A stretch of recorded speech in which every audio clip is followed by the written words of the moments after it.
Hi, I'm a lady who works as a cook. I recently got married, and I'm really enjoying being a newlywed. I usually keep my past to myself and don't talk much about it. I don't have many friends, but I tell people I grew up like any other kid, even though it wasn't that simple. I had a tough childhood, but I was lucky to have my grandpa who loved me a lot. He was like my only family because I didn't have parents around. My grandpa worked hard, sometimes at construction sites or collecting and selling things like paper or fruits and veggies.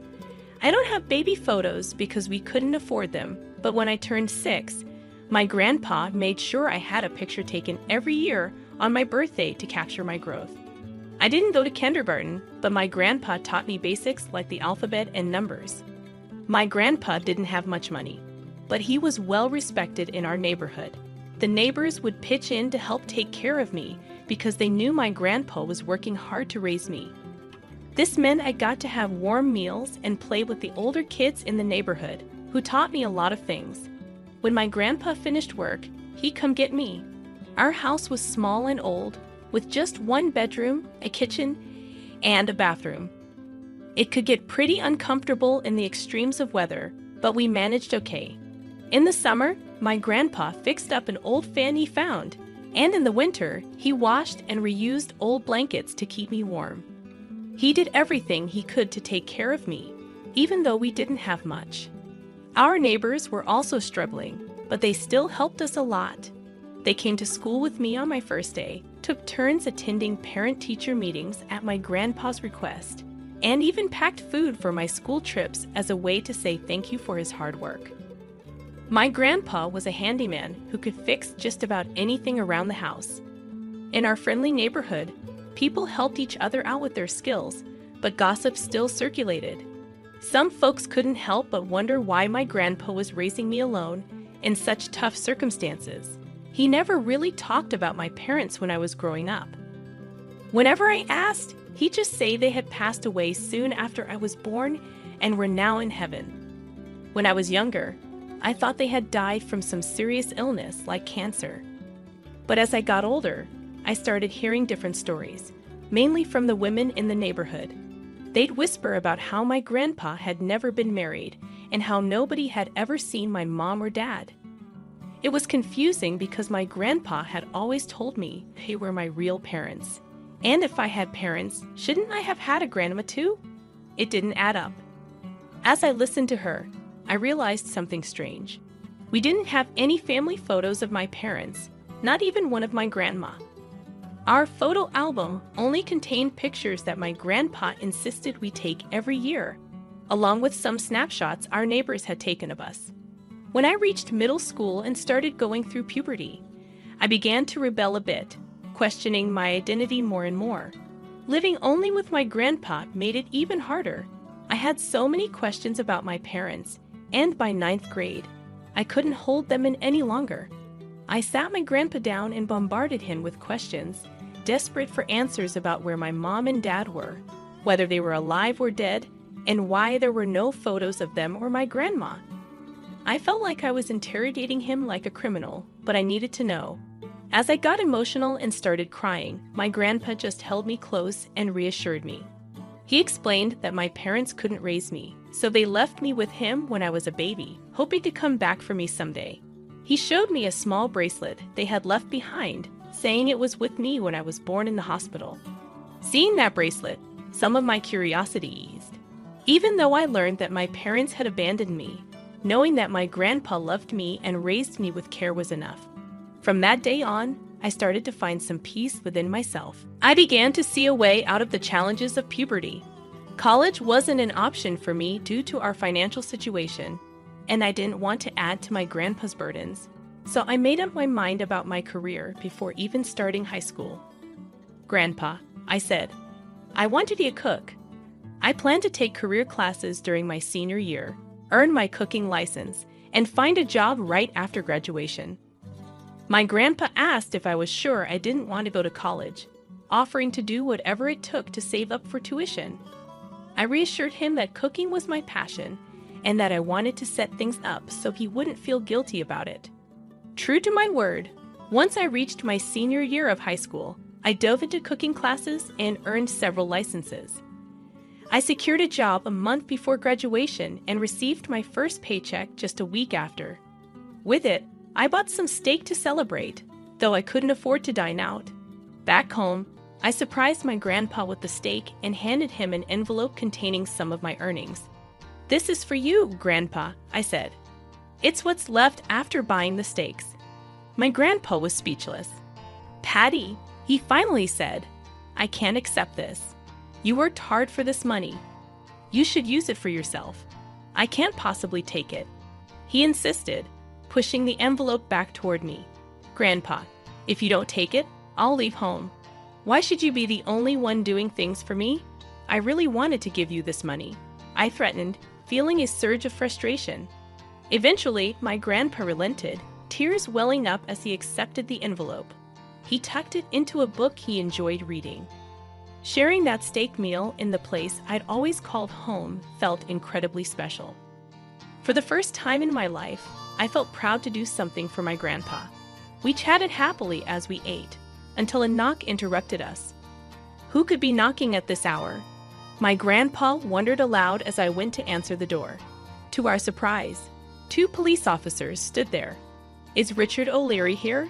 they asked, and I confirmed that he was my grandpa. "And you must be Patty Rowland?" they inquired, and I affirmed that too. "Both of you need to come with us to the police station," they stated matter-of-factly.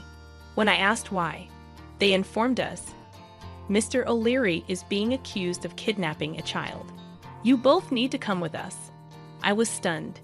Kidnapping? I couldn't fathom why my grandpa was being accused of such a heinous crime. I protested that he wasn't that kind of person, but the police insisted we accompany them. That night, my grandpa and I found ourselves in a police car headed to the station. Despite the gravity of the situation, my grandpa remained oddly calm. We waited in a designated area until eventually, the police returned with some other individuals accompanying them. A woman in her 50s entered the room, accompanied by a couple holding hands. She approached us, pointing accusingly at my grandpa.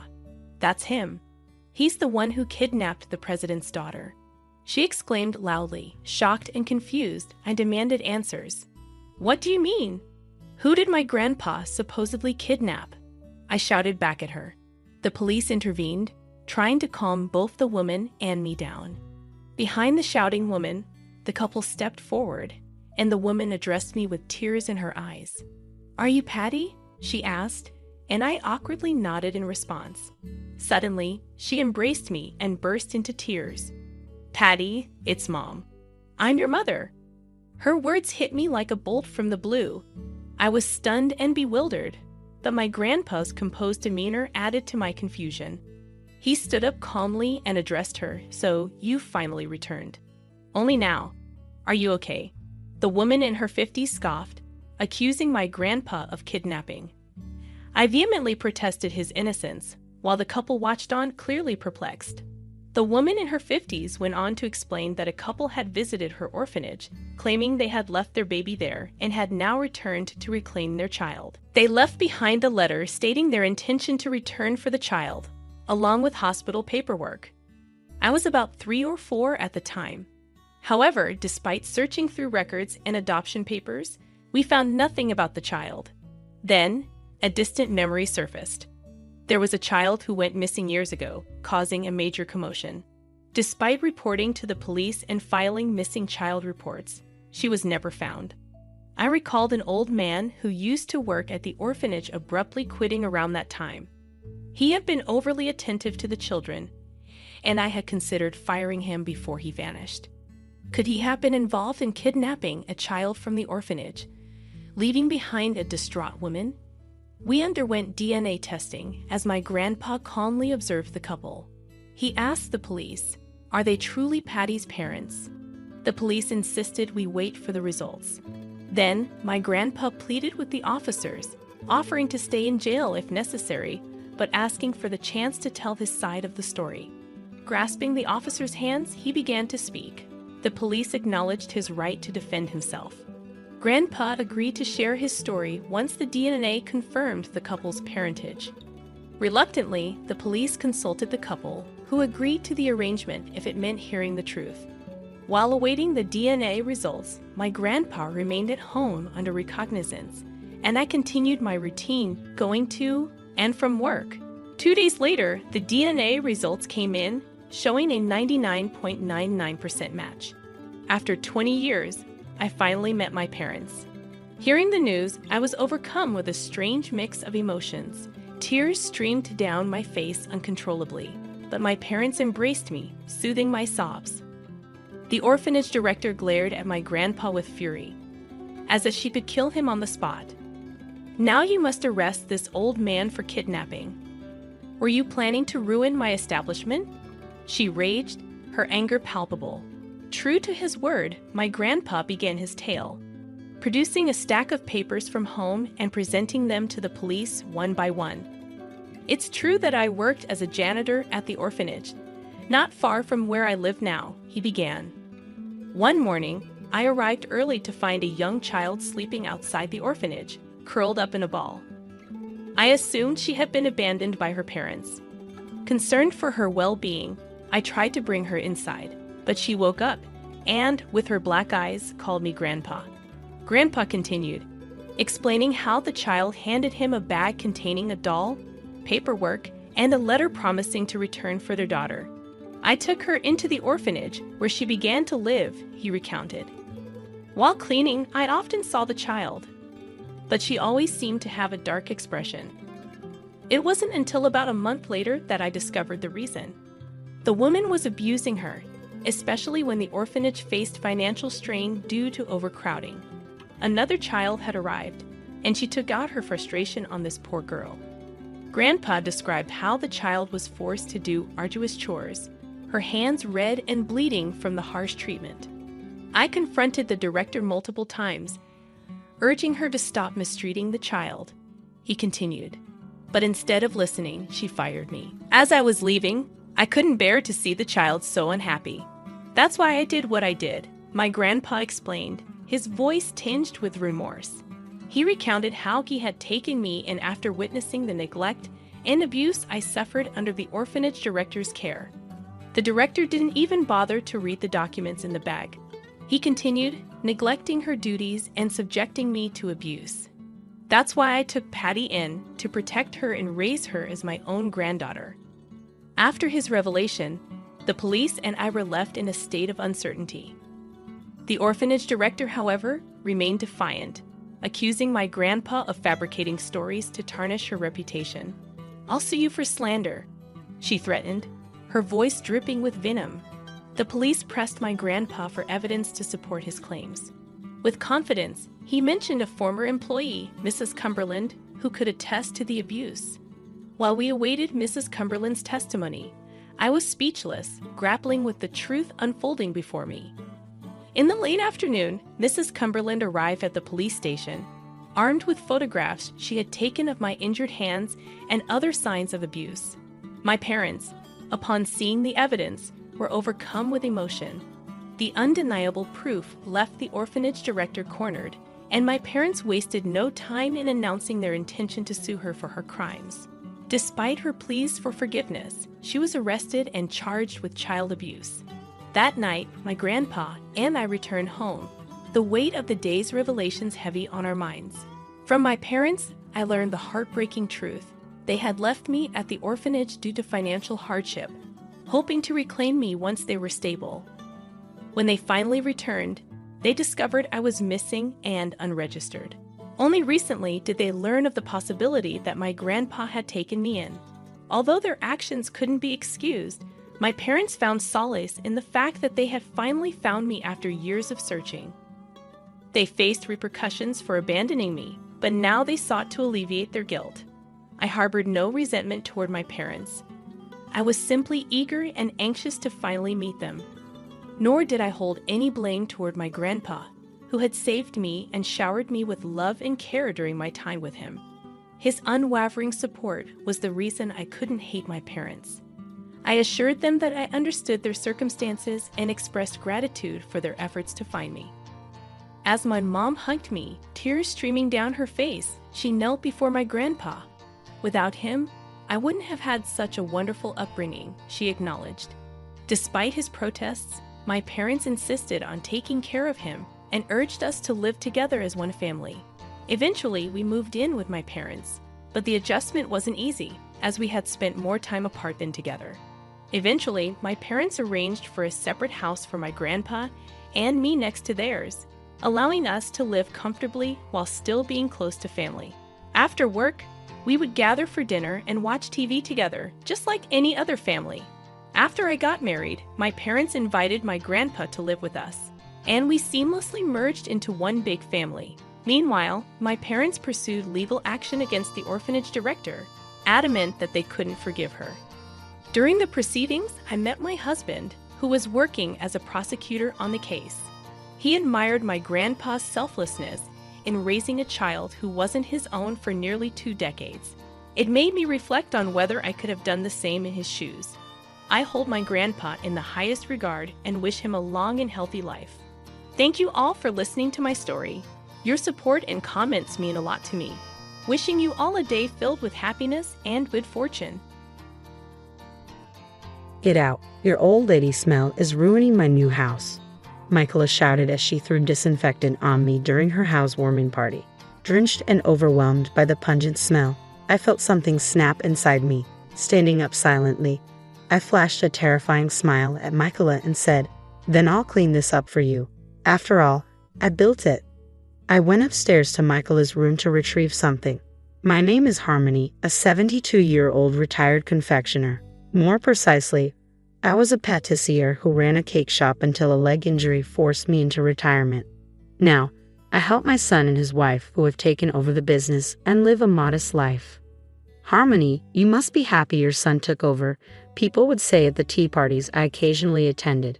I brought cakes made by my son and his wife, earning praise from neighbors. Today, at the tea party, I was engrossed in conversations when a neighbor mentioned my son. I stared at my tea, lost in thought. "A shop with many memories, isn't it?" someone remarked, prompting me to reminisce. Indeed, my life had been full of ups and downs. I opened my patisserie at 35 after a decade of training in France. Upon returning, my parents opposed the idea, saying a cake shop in the countryside wouldn't work. I defied them, saying, "I'll do it my way," and opened my shop. It became popular in 6 months, becoming the talk of the town. My French trained skills were praised, attracting customers quickly. My once opposed parents came to respect and fully support me. "Time to think of the next new creation," my husband Daniel said, supporting our cake shop while preparing for the next day. "Summer is tough for sales. Maybe a cold dessert would be a hit." That's what we were discussing when we heard the bell at the shop door. I hurried to the counter. "Welcome," I called out, only to see Michaela, my sister-in-law, who appeared 2 years older than me. She was always flamboyant, having moved from the city. She dressed to stand out, enjoying the attention. Today she wore an actress hat and sunglasses, not fitting for the countryside. Honestly, I disliked her. Her hurtful remarks and belittling of our cake shop were intolerable. Being a doctor at a university hospital, she flaunted her income and education, but only when my brother Kendrick wasn't around. I was deeply annoyed by her cowardice. Boring as ever. The decor is outdated and it's dusty. "Do you even clean?" Michaela said, worried her fancy clothes would get dirty. I couldn't hide my annoyance and responded curtly, "Did you come just to say that?" "I just stopped by on my way to my new house. Why else would I visit such a place?" she replied, looking around carelessly and picking up a cookie, placing it roughly at the register. "I can't see the shop lasting, but I'll contribute to the sale since you're Kendrick's sister." She bought a mere $7 cookie with that attitude. Who could warmly welcome such a sister-in-law? If she were Kendrick's wife, I'd have her out of here immediately. As I wrapped the product, grappling with these complaints in my heart, Michaela continued her tirade. Poor Kendrick, having such a failure for a sister. He said he gave up on his own shop because of you. Her words struck my heart painfully. Kendrick had generously helped finance my shop's construction when I returned and found no support. Only Kendrick stood by me. Later, I discovered the money he used was his own saved-up capital for starting a business. If you hadn't interfered, Kendrick might have had his own shop by now. Really pishable. Then why don't you help him financially? Daniel appeared behind me and retorted sharply at Michaela, leering at her. "It's between Harmony and Kendrick, not for outsiders like us." Only Kendrick has the right to complain about Harmony. Do you even have the right to blame her?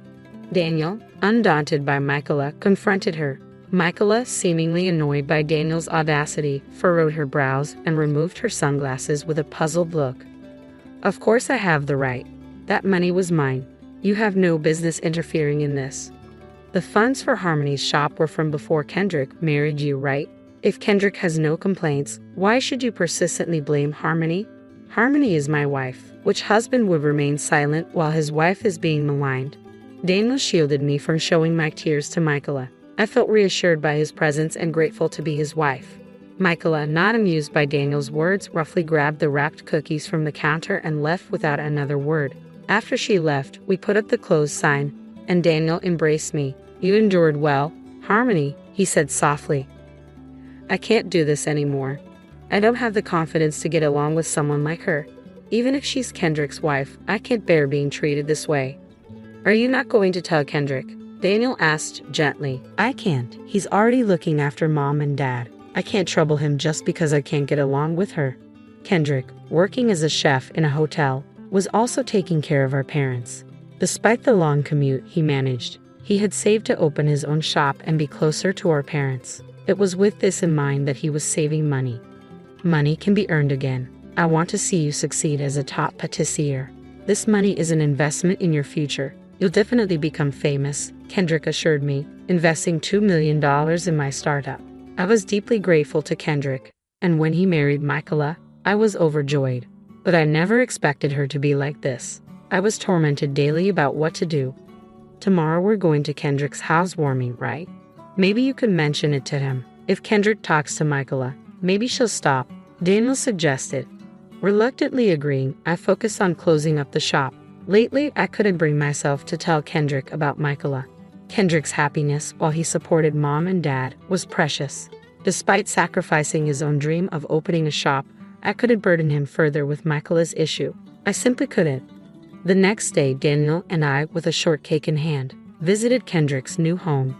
Harmony and Daniel, long time no see. Glad you could make it, Kendrick welcomed us warmly at the doorstep.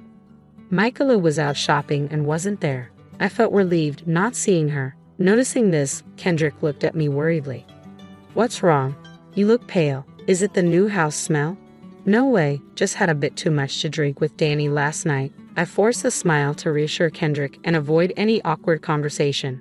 I asked to see around the new house. Kendrick shared that apart from the tidy living room, their personal items were still in boxes.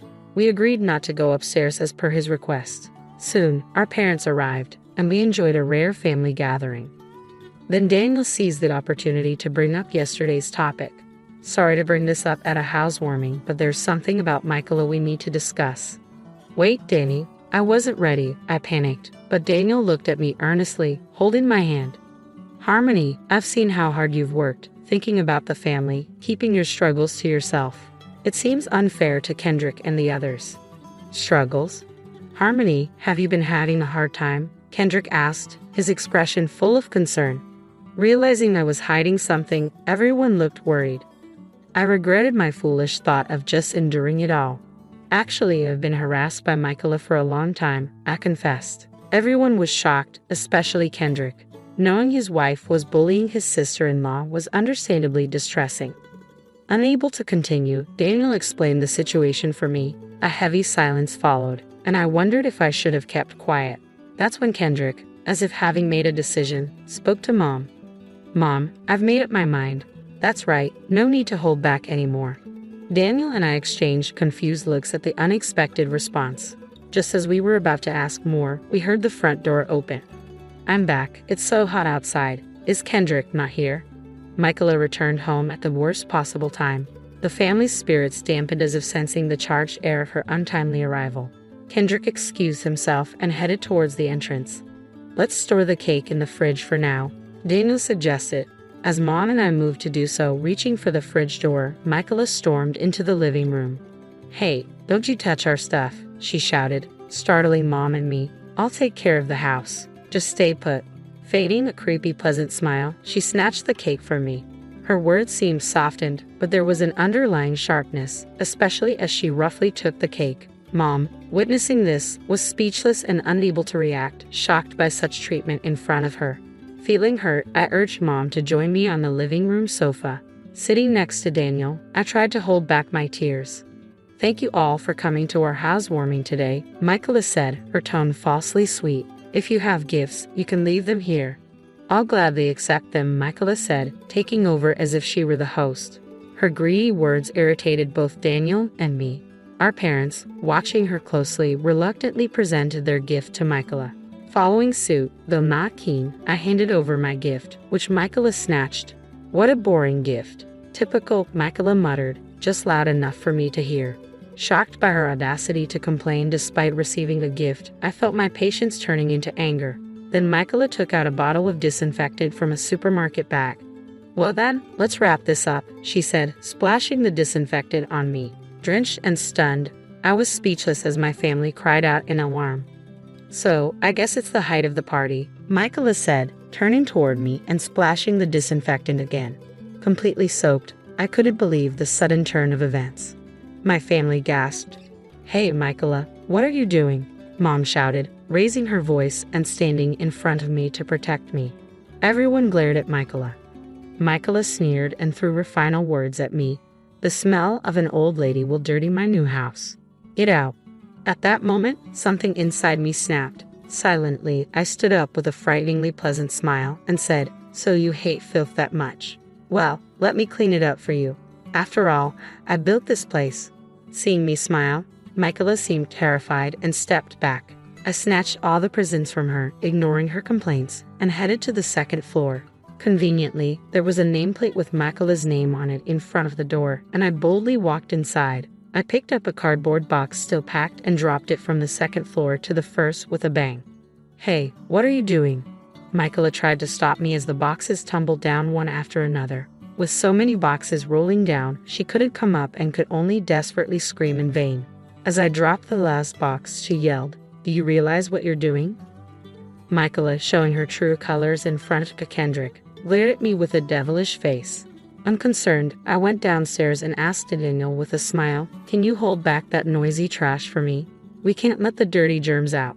The new house will get dirty with the smell of mold, right?" Daniel must have been scared too. The words from my ever-smiling face were no longer treating Michaela as a human. I threw all her belongings outside with apparent delight. People might think I've lost my mind, and it can't be helped that they think so. "Stop it, Kendrick. What are you just staring at? Stop her. Isn't your sister out of her mind?" Michaela screamed desperately. However, Kendrick did not respond. Instead, he silently watched my next move.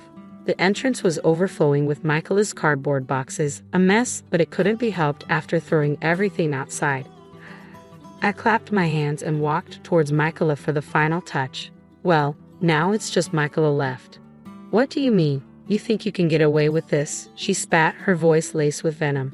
"Who knows? I can't hear the threats of trash," I replied, my smile mechanical and eerie. Michaela gasped, looking at me fearfully. Without paying her any more attention, I instructed Daniel to kick her out along with her slippers.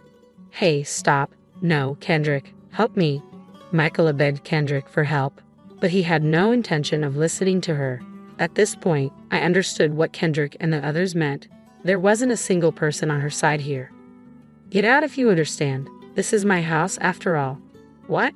What are you talking about?" Before Michaela could finish, Daniel dragged her out, pushing her outside the entrance. He immediately closed the door, double-locked it, and even chained it. Michaela, now completely unable to enter, was left outside in the summer heat. She banged on the door and screamed for about 10 minutes, but her strength gradually waned. To make matters worse, neighbors came by and started whispering about her shabby appearance. "Mommy, look, that lady is outside in her slippers," a child said, pointing. "Hey, don't do that. Don't point," a parent chided, though even passing children mocked Michaela. For someone so full of pride, this public humiliation was hell. She crammed all her belongings into her car and fled the scene that day. Seeing this, I regained my composure and hastily turned to Kendrick. "What should we do, Kendrick?" "I'm sorry, that was?" "It's okay, I know the situation. Besides, we should be the ones apologizing," Kendrick said gently. He suggested we go back to the living room where Mom had prepared tea and cake. I borrowed clothes from Kendrick and quickly changed to avoid catching a cold. After changing, we all sat down, trying to find some semblance of normalcy amidst the chaos. I sat on the living room sofa as Kendrick began explaining why he had been silent all this time. That woman was actually harassing Mom in the same way, he said. What?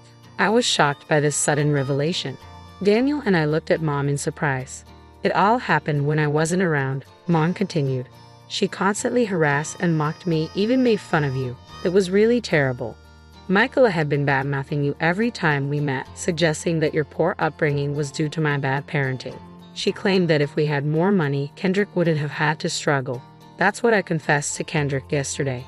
Kendrick nodded. Mom told me everything, and I decided that since you built the house, we should explain the situation to you and your family before deciding what to do next. That's what led to today. Michaela, who even tormented Mom, could never be forgiven. Trembling with anger, I clenched my fists so tightly that my nails dug into my palms. Seeing this, Daniel gently placed his hand over mine. Harmony, I know how much you care about family. Maybe you don't have to endure this anymore, Daniel said softly. After hearing all this, I definitely can't go on with her either, I said, my resolve solidifying. Inspired by Kendrick's determination, I steeled myself to teach Michaela a lesson. We pledged to act, and the next day, my phone was flooded with a storm of calls from Michaela, Kendrick, Daniel, and I decided to meet her alone. What do you mean by kicking me out of the house? You won't get away with what you did. Michaela's shrill voice echoed as she entered my office. Wearing the same clothes as yesterday, with dark circles under her eyes from lack of sleep, she looked miserable. Her loud voice was irritating, but I didn't let it show. Instead, I smiled sweetly, further infuriating her with my words. I cleaned up because you said the new house gets dirty, right? What? I don't want someone as ugly as you in the house. The new house will get dirty with germs, right? I said, putting my index finger to my lips, feigning cuteness. As unsuitable as it felt for me, it seemed to affect Michaela. Her face turned red as a boiled lobster, showing her anger. Who's ugly? I'm far more beautiful than a third-rate woman like you, she spat. To say that with the same clothes as yesterday and such a dirty face. Impressive, I replied, my voice dripping with sarcasm. Whose fault do you think it is that I ended up like this? Michaela retorted, doubling down on her previous provocations. A woman like you, acting all high and mighty, I said, meeting her gaze steadily. The tension in the room was palpable, and I knew there was no turning back now. I taunted Michaela, which angered her enough to lunge at me. Daniel quickly stood protectively in front of me, and Kendrick, usually mild-mannered, showed his anger for the first time. Enough. You're in no position to talk down to Harmony and her family, he said firmly. Why should I be the one getting scolded? The bad one is clearly that woman. Michaela remained defiant, even against Kendrick's words. She must have looked down on Kendrick as well. Deep down, she was after money, blaming me for losing it and despising me despite having her own earnings. Her greed was despicable. As I glared at her with utter contempt, Kendrick slammed a piece of paper in front of her. I have no intention of going on with someone who can't even value my family. We're getting a divorce. The paper Kendrick presented was a divorce petition already signed by him and our father as a guarantor. Seeing this, Michaela suddenly regained her composure and clung to Kendrick in a panic. Wait, a divorce? Just wait. I don't want to hear what you have to say. My mind is made up, and if you refuse the divorce, I'll go to court if I have to. Where do you think the money for that will come from? You don't have the financial power, so don't talk big. I'll support you financially, so don't worry. Michaela tried to act humble, but Kendrick's words revealed her true nature again. Now that we have proof of her looking down on Kendrick financially, we could crush her without remorse. Smiling, I intervened between them. Didn't you know? Besides this store, I have several others. Michaela looked at me, confusion and desperation in her eyes. She was trying to comprehend what she had just heard, but I didn't give her a chance to respond. You thought you could manipulate Kendrick for his money? You thought wrong. Her face turned pale as the realization of her situation set in. The tables had turned, and she knew it. Kendrick, Daniel, and I stood united, and there was no way she could worm her way out of this. Kendrick gently but firmly pushed Michaela away from him. It's over, Michaela. Leave and don't come back. Defeated, Michaela had no choice but to leave. As she walked out, her once arrogant demeanor was replaced with a sense of utter defeat. We watched her go, feeling the sense of relief and closure. Turning back to Kendrick and Daniel, I felt a weight lift off my shoulders. "Thank you," I said, my voice filled with gratitude. Kendrick smiled warmly. "We're family, we protect each other." "I have enough financial power to fight you," I said, causing Michaela to gasp in surprise. A TV show had previously featured one of my regular customers praising my shop. The reporter raved about its beauty and deliciousness, leading to its popularity. Requests for more stores came flooding in, and now I have a nationwide chain. Kendrick was the only one who supported the opening of my shop. As a thank you, I gifted him that house. "I had also heard about your plans to open a clinic nearby and thought you'd need money." Michaela's face turned pale upon hearing the whole situation. She must have realized she'd picked a fight with the wrong person. She was speechless. "Since I still hold the property rights, I am the owner of that house. I can sue you for trespassing. What will you do? Will you fight?" With a smile, I cornered Michaela, who seemingly gave in and began to profusely apologize. Even though Michaela continued to apologize, our family had no intention of forgiving her, and we kicked her out of the store.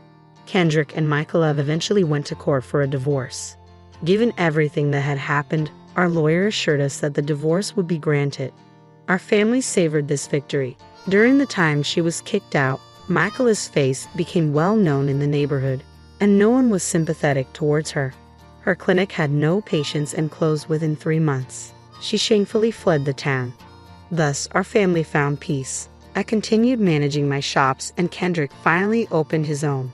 Kendrick, Dad, and Mom started living in the new house, which we remodeled for accessibility. "Harmony, what happened? You suddenly went quiet," a neighbor asked, snapping me back to reality during a tea party. "Sorry, it's nothing. I'm just really grateful to those kids," I responded. "Thanks to them, I'm now enjoying a peaceful retirement with my husband." As we enjoyed the cake, I reflected on how these nearly 40 years were the stepping stone